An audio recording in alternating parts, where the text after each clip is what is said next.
All right, so the sort of last order of business here is to go through an example. And I'm going to stick with the example I had before, which is looking at death penalty support among Black, white, and Asian people.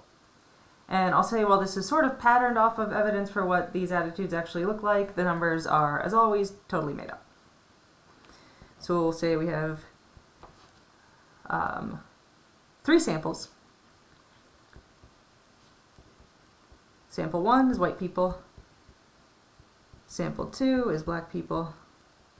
And sample 3 is Asian people.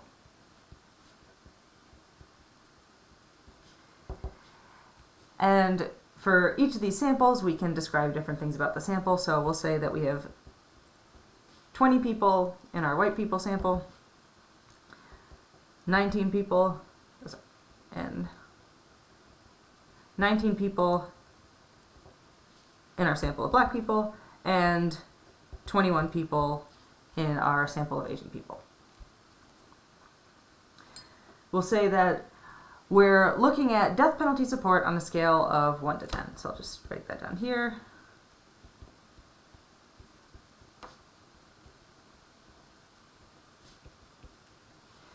And we'll say that for our 20 white people, the average level of support was an 8. In our second sample, the average level of support was a 4. And in the third sample, the average level of support was a 6.5. So we would say that looking at these samples, on average, the white sample has the highest levels of death penalty support, the Black sample has the lowest levels of death penalty support, and the Asian sample has medium to high levels of death penalty support, so in the middle.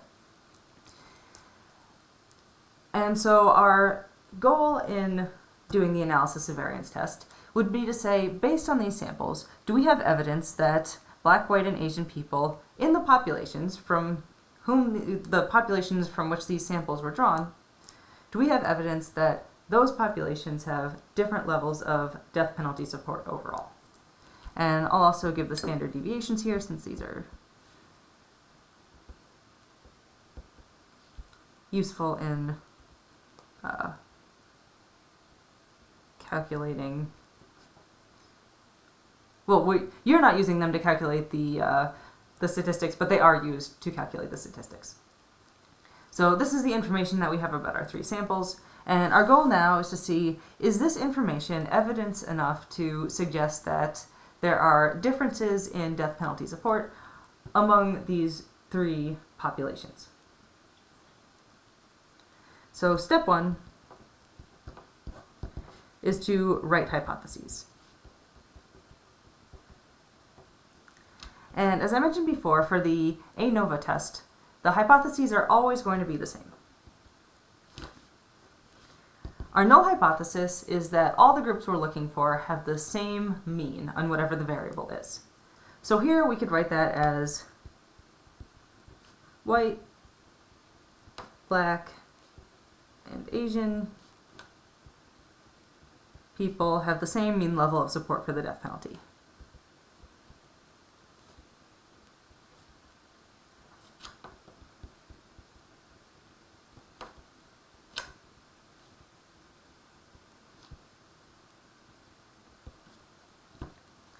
The alternative hypothesis is the opposite of that.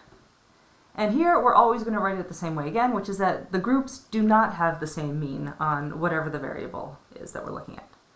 So in this case, our alternative hypothesis would be that white, Black, and Asian people do not have the same mean levels of death penalty support.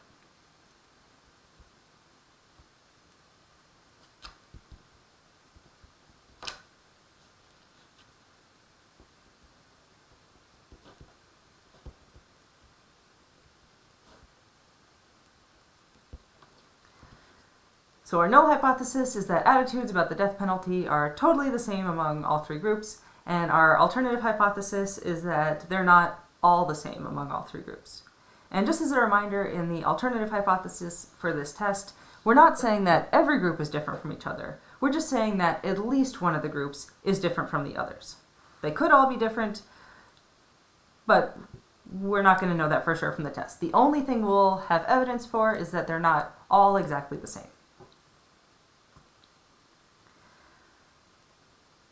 The second step in conducting an ANOVA test is going to be to find a test statistic.